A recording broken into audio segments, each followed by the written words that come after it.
PERMA. The next one is meaning. This is a very big one, finding meaning in life. A lot of us feel disconnected these days. We feel that we are just cogs in a machine. There is a lot of talk right now about quiet quitting. That means that, we just don't see meaning anymore in things. And why get engaged? Why get involved if there is no meaning? And I think that meaning often sometimes is something that we create. We actively create meaning. We create meaning by finding problems. We create meaning by solving problems. We create meaning by not looking at ourselves, but looking at the world and asking, what does the world need and how can we be part of that solution? That's how we create meaning. Now, meaning does give us a sense of direction.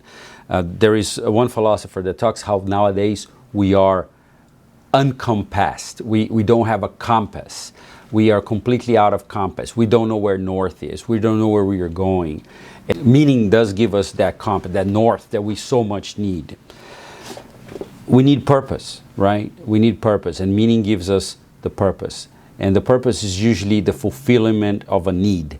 Now, you can try to think at your own self and what are the needs that you have, but you can also look at the world and see what are the needs that the world has and how your talents, how your skills, etc. can fulfill that need that there is there in the world that others have and may need to be satisfied.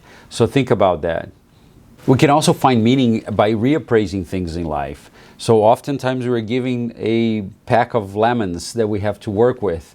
And what you can do is to reframe that. Instead of seeing that as a negative, try to find meaning. For example, I hate doing the dishes, but sometimes I reframe doing the dishes as something that I hate, as an exercise in self-control or an opportunity to meditate or just to kind of be present in the moment. So you can find meaning even in the smallest of things in life. And when you reframe the meaning, when you think, you go from this is just a waste of time, this is a good for nothing activity, I hate this, from what can I get out of this activity? How can I turn this activity into something positive? All of a sudden you turn the meaning of that activity, and I guarantee that you will, your sense of subjective well-being will certainly be improved. Finding meaning in life as well, I think it's also important to follow an Aristotelian type of outlook. So Aristotle tells us that we need to think about the telos, or the aim of something. So the aim of a knife is to cut, and to cut well. So to cut well, the knife has certain properties. The knife has to have cutting properties, and it has to be sharp.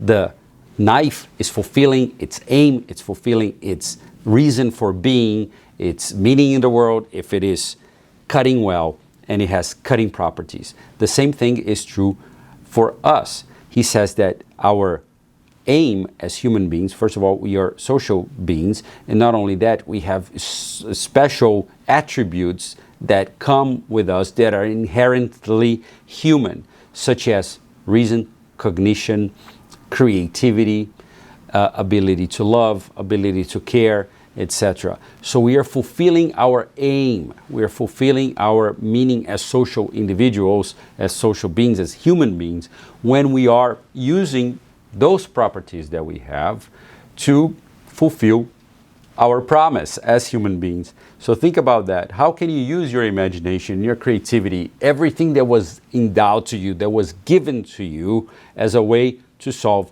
problems in society?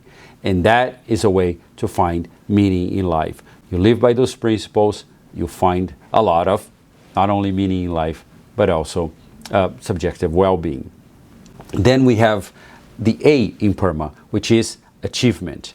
Achievement is absolutely important in our lives, and there's a lot packed in the word achievement. It shows that, first of all, we have goals, that we as human beings are able to create goals for ourselves and for others, and then we are able to exert energy, thought, strategy, action towards realizing that goal. So it's really much a exercise in realization, turning something, a vision that doesn't exist, into something that exists, into something concrete.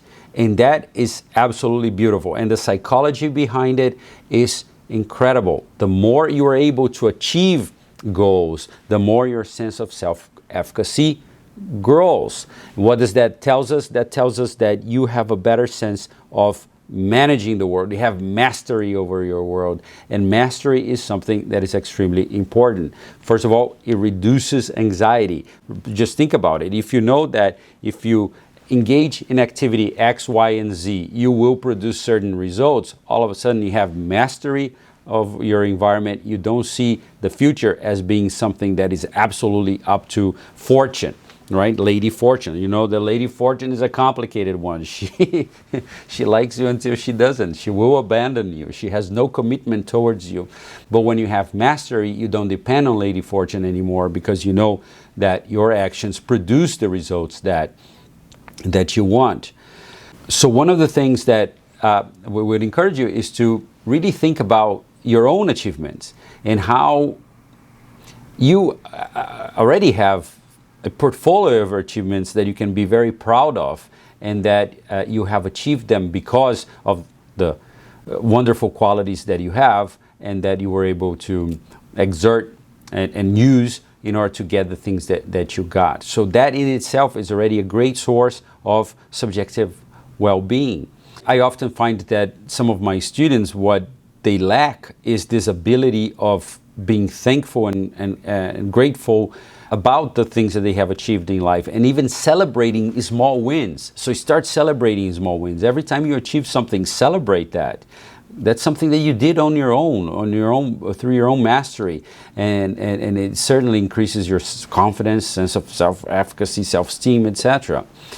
So one thing that helps us tremendously is to first focus on the right projects that will create the achievements that we need to leverage our lives, to create high yield results in our lives that will lead to even more results. Because again, achievement begets achievement. Achievement creates achievement. So the more you achieve, the more you grow in life. Now we have to be very careful and very strategic about the types of achievements that we have. So be very selective of the projects that you want, and choose the projects that will open more doors. I always say, open the doors that will open more doors. And oftentimes, what are the doors that open more doors? It's engaging in developing yourself through different degrees of mastery in whatever subject is that you're in, getting a degree. It's working on projects at work that are difficult to solve, that not everyone wants to solve. Those are doors that opens more doors. So every time there is a problem, try to solve it. Don't run away from it. Those are the problems that will show you and everyone around you that you can achieve, you can solve them, and your life will be leveraged. There's a lot of research out there on achievement, and the research tells us that those who achieve and aspire to achieve, so it's not only achieving, but it's aspiring to achieve the subjective well-being, it's absolutely beautiful in their lives. In fact, people with chronic pain that don't have goals compared to those who have goals and who are aspiring to solve goals, even chronic pain is affected by it. Those who have goals feel less chronic pain than those who don't have goals. So come up with goals that are within your reach, go after them, and then just create your next goal. And also reflect over your past achievements and be very proud of yourself for that. And the last one is health. We know what we need to do in order to be in good health. We need to eat well, we need to drink well, we need to get some sleep, and we need to exercise. When you put all these things together, you ensure good health, you get the restorative energy that you need to flourish, and I'm absolutely positive you can do it.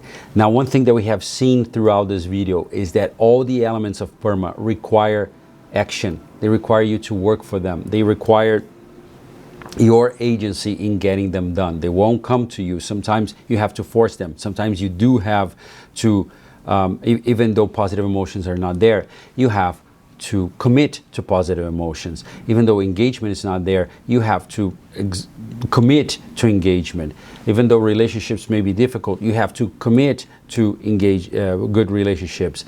Meaning we create meaning. Life itself out there doesn't have meaning. You have to make the meaning of your own life. So this things and achievement, of course, it's all about you and what you are the amount of effort, etc., that you are willing to put into things. So these things are very much associated with agency. They're very much associated with your sense of self-efficacy and your sense that you, if you exert effort into these things, you can get them done.